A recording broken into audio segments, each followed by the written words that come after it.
నమస్కారం అండి. నేను మీ సీతారామరాజు. అమెరికాలో ట్రంప్ విధించిన సుంకాలు భారత్లో ఉన్న ఆక్వా రైతులపై తీవ్రంగానే పడింది.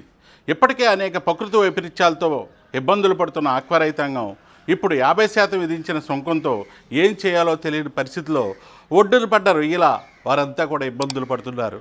అయితే ఆందోళన చేద్దామంటే ఆందోళన చేస్తే సమస్య సమస్య కాదు. ఇది దేశ విదేశాలకు సంబంధించిన సమస్య.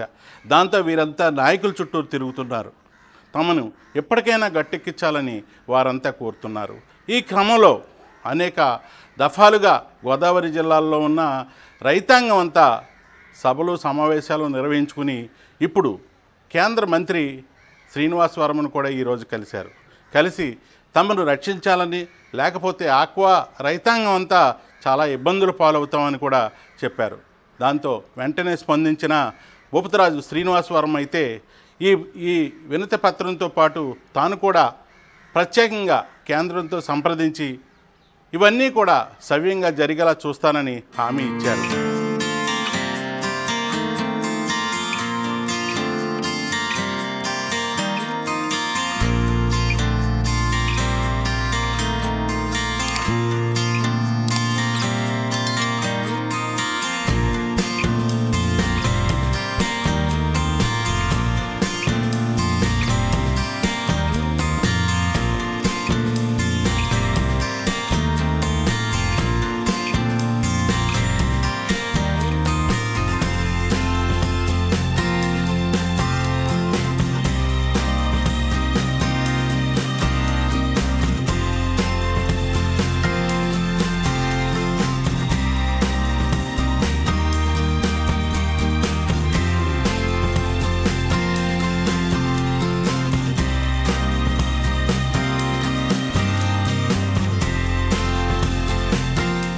మళ్ళీ ఈ ట్రంప్ గారికి నిద్రలో కల వచ్చినట్టుంది. ఇంకో 25% 27వ తారీఖు నుంచి అమల్లోకి వస్తుందని చెప్పగానే అక్కడ ఇంకా అనౌన్స్ అయ్యిందో లేదో తెలియదు. ఈ ఆక్వా రైతులకి దాదాపు అన్ని కౌంట్లతోని దాదాపు 70 నుంచి 80 రూపాయలు రేటు తగ్గించడం అన్నది చాలా విపత్కర పరిస్థితి.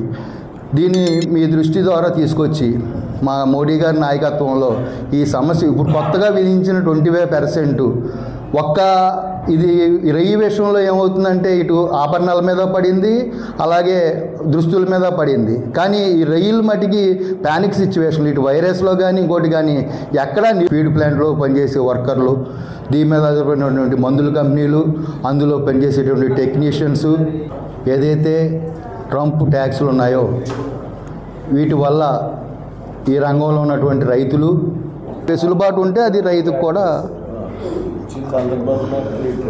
రైతులకి అవును. నేను కూడా పెద్ద ఎత్తున ఆక్వా రైతుని.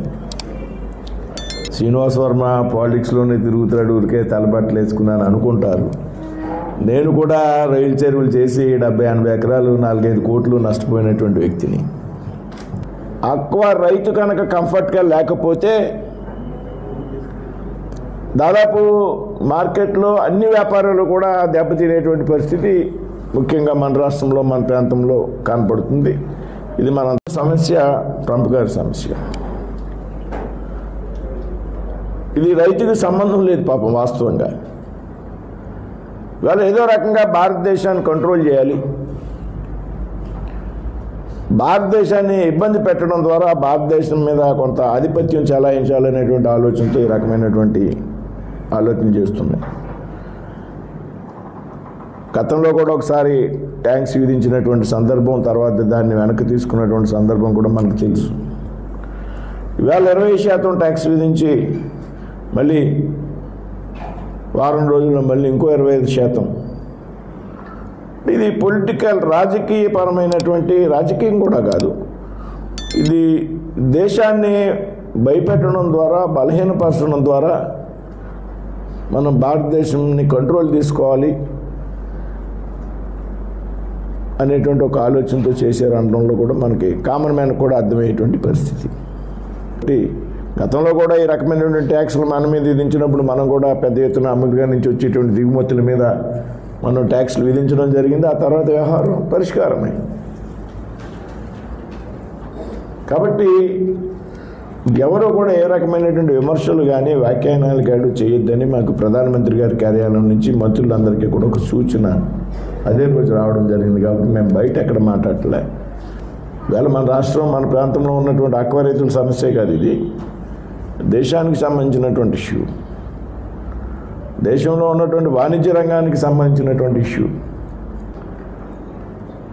ఈ విషయాలు కామర్స్ మినిస్టర్ డీల్ చేయాలి.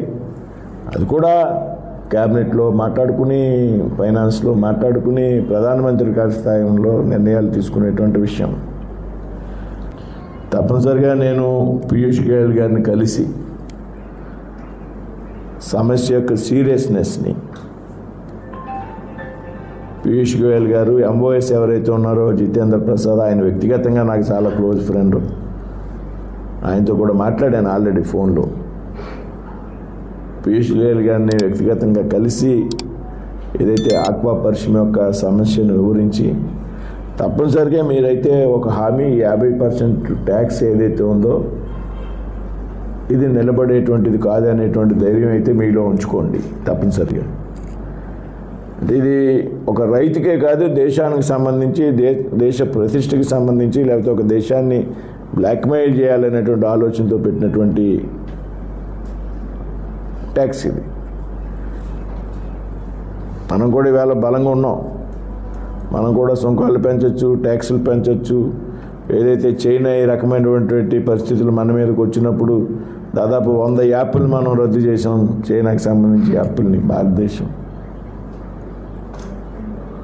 కాబట్టి ప్రధానమంత్రి గారు చైనా పర్యటన ఉంది. ఎన్ని కారణాలు ఉన్నాయి, చైనా భారత్ దగ్గర అవుతున్నాయా, చైనా రష్యా నుంచి మెటీరియల్ కొంటుంది, మనం కంట్రోల్ చేయాలనేటువంటి ఆలోచన తప్పించి ఇందులో అల్టిమేట్గా వేరే ఆలోచన మనకు కనపట్టలే. 4 రోజులలోపు నేను ఢిల్లీ వెళ్ళిన వెంటనే ఎల్లుండి రోజు మర్నాడు పీయూష్ గోయల్ గారిని కలుస్తా. మీరెవరన్నా ప్రతినిధి వర్గం ఢిల్లీ వస్తానంటే కూడా నేను కామర్స్ మినిస్టర్తో సమావేశం ఏర్పాటు చేస్తాను. మీ తాలూకు మీ బాధలు ఏవైతే ఉన్నాయో అన్నీ కూడా నాకు తెలుసు. అదేవిధంగా రాష్ట్రంలో ఎవరైనా ప్రతినిధి బృందం, ఇంకా మీ టీం కానీ ఎవరు కానీ, గవర్నర్ కొంతమంది ఎమ్మెల్యేలు కానీ వస్తే మనం కూడా ఒకసారి ముఖ్యమంత్రి గారితో సమావేశం పెట్టుకుని ఏ విధంగా ఈ పరిశ్రమను కాపాడాలి. ఎందుకంటే ముఖ్యంగా ఆయనకు కూడా తెలుసు, ఈ ప్రాంతంలో ఆంధ్ర రాష్ట్రంలో కొన్ని కోట్ల కుటుంబాలు ప్రత్యక్షంగా పరోక్షంగా ఇవాళ ఆక్వా పరిశ్రమ మీద జీవిస్తున్నారు అనేటువంటి విషయం వారికి కూడా తెలుసు. కాబట్టి మనం ముఖ్యమంత్రి గారిని, ఉప ముఖ్యమంత్రి గారిని, పవన్ కళ్యాణ్ గారిని, లోకేష్ గారిని కూడా కలిసి ఈ సమస్య యొక్క తీవ్రత ఈ విధంగా ఉంది కాబట్టి రాష్ట్ర ప్రభుత్వం ఏదైతే మన పవర్ విషయంలో కానీ, ఫీడ్ ధర తగ్గించేటువంటి విషయంలో కొన్ని చర్యలు తీసుకునేటువంటి అవకాశం రాష్ట్ర ప్రభుత్వానికి ఉంది. కాబట్టి ఆ రకం కూడా తప్పనిసరిగా ప్రయత్నం చేస్తానని మరి సందర్భంగా ఇక్కడికి వచ్చినటువంటి రైతులందరికీ కూడా హామీ ఇస్తున్నాను. తప్పనిసరిగా 4 రోజుల్లోపు నేను పీయూష్ గోయల్ గారిని కలుస్తాను. మీ బాధ ఏదైతే ఉందో ఆ బాధను అంతా కూడా ఆయన దగ్గర వ్యక్తపరుస్తా, ఫ్యాక్ట్స్తో సహా, ఫిగర్స్తో సహా నేను వెళ్తా ఆయన దగ్గరికి. నేను దాని తాలూకు ఆయన ఏం మాట్లాడారు అనేటువంటి విషయం కూడా మీకు చెప్తా. ఇది మటు కానీ వీళ్ళ భారతదేశంలో ఒక అంతర్జాతీయ శక్తిగా ఎదుగుతుంది.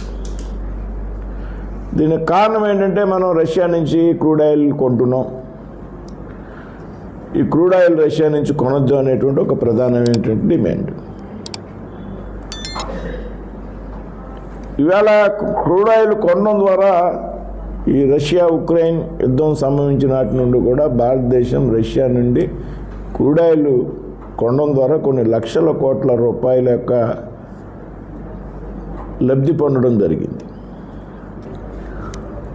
రాష్ట్ర ప్రభుత్వం ఇవ్వాల్సినటువంటి ప్రోత్సాహాలు కొన్ని ఉంటాయి, కేంద్ర ప్రభుత్వం ఇవ్వాల్సినటువంటి ప్రోత్సాహకాలు కొన్ని ఉంటాయి. ఇందాక ఏదైతే కరెంట్ సబ్సిడీ ఉన్నదో ఇది జోడులతో నిమిత్తం లేకుండా ఇవ్వాలనేటువంటి ఒక ఆలోచన సుబ్బరాజు గారు చెప్తే, జోడుతో లేకుండా ఇవ్వాలనేటువంటి విషయంలో మనం రాష్ట్ర ప్రభుత్వం మీద ఒత్తిడి తీసుకురావాల్సినటువంటి అవసరం ఉంది. ఆక్వా జోన్కి మాత్రమే పరిమితం చేయకుండా ఆక్వా రైతులందరికీ కూడా ప్రోత్సాహకం ఇవ్వాలనేటువంటి విషయాన్ని తప్పనిసరిగా రాష్ట్ర ప్రభుత్వం దృష్టికి తీసుకువెళ్ళడం జరుగుతుంది. ట్రంప్ గారి యొక్క ట్యాక్స్ ఏదైతే ఉన్నదో ఆ ట్యాక్స్ వల్ల చాలా పరిశ్రమలు ఇబ్బంది పడేటువంటి పరిస్థితి ఉంది. అందులో ముఖ్యంగా మొదటి స్థానంలో ఉన్నది ఇబ్బంది పడేది ఆక్వా పరిశ్రమ.